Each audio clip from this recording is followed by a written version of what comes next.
Desa Telang Anrau berada di daerah kawasan Kecamatan Dusun Selatan, Kabupaten Barito Selatan, Provinsi Kalimantan Tengah, yang dimana Desa Telang Anrau terletak di daerah dataran tinggi dengan kondisi lahan kering dan perbukitan. Penduduk Desa Telang Anrau rata-rata bekerja sebagai petani dan pekebun. Selamat pagi dan salam sejahtera untuk kita semua. Nama saya Joli Mekatolesi, masyarakat Desa Telang Anrau, Kecamatan Dusun Selatan, Kabupaten Barito Selatan, Provinsi Kalimantan Tengah. Perkenalkan, inovasi teknologi tepat guna, yaitu alat tanam padi otomatis lahan kering. Tercetusnya inovasi ini bertujuan untuk mempermudah bagi kami petani lahan kering dalam proses tanam padi pada lahan kering. Sekian dan terima kasih. Assalamualaikum warahmatullahi wabarakatuh. Salam sejahtera untuk kita semua.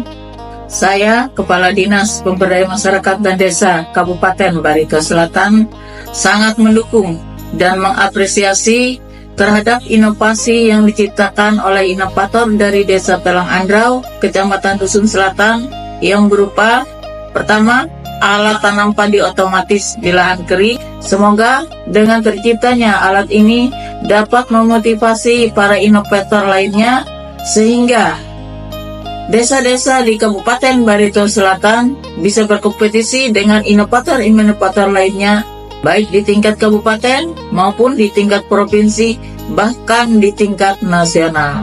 Saya ucapkan selamat bertanding, selamat berlomba, semoga memberikan yang terbaik bagi kita semua. Terima kasih. Wassalamualaikum warahmatullahi wabarakatuh. Sebelum adanya alat tanam padi otomatis lahan kering ini, masyarakat menggunakan cara gotong royong dalam proses tanam padi pada lahan kering. Namun seiring dengan kemajuan zaman, maka semakin berkurang jumlah petani lahan kering dikarenakan lahan yang sebelumnya menjadi tempat menanam padi sudah ditanami tanaman lain seperti karet dan kelapa sawit, sehingga untuk proses tanam padi secara gotong royong tidak bisa diharapkan lagi.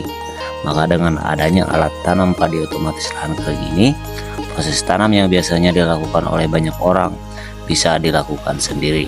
Adapun cara kerja alat tanam padi otomatis lahan kering ini sangatlah mudah, layaknya menggunakan tugal biasa, yaitu tugal ditancapkan pada tanah.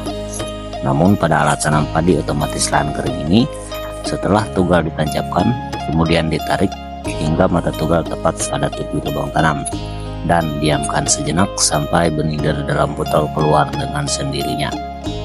Adapun komponen-komponen dan fungsi dari masing-masing komponen pada alat tanam padi otomatis lahan kering ini, yaitu 1.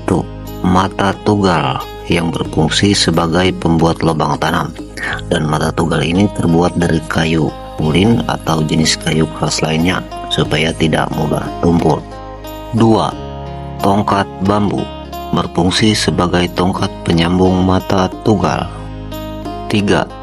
Selang bekas dari kompor gas atau jenis selang lainnya yang berfungsi sebagai saluran keluar benih. 4. Botol bekas sebagai media atau wadah pengisian benih. 5. Paralon berfungsi sebagai klem untuk merekatkan botol pada tongkat bambu. 6. Drat pasta gigi yang terpasang pada tutup botol berfungsi sebagai pengatur keluarnya benih sesuai kebutuhan. 7. Drat tutup botol yang berfungsi sebagai wadah atau akses pengisian benih. 8. Baut yang berfungsi sebagai perekat paralon pada tongkat bambu. 9. Potongan botol bagian atas yang berfungsi sebagai corong pengisian benih. 10. Lem Cina yang berfungsi sebagai perekat bagian-bagian yang membutuhkan lem seperti selang, tutup botol akses pengisian benih, dan drat pasta gigi pada saluran keluar benih. 11. Cat berfungsi sebagai pewarna untuk bagian yang ingin diwarnai. Demikian komponen-komponen dan fungsi dari masing-masing komponen pada alat tanam padi otomatis lahan kering ini. Sekian dan terima kasih.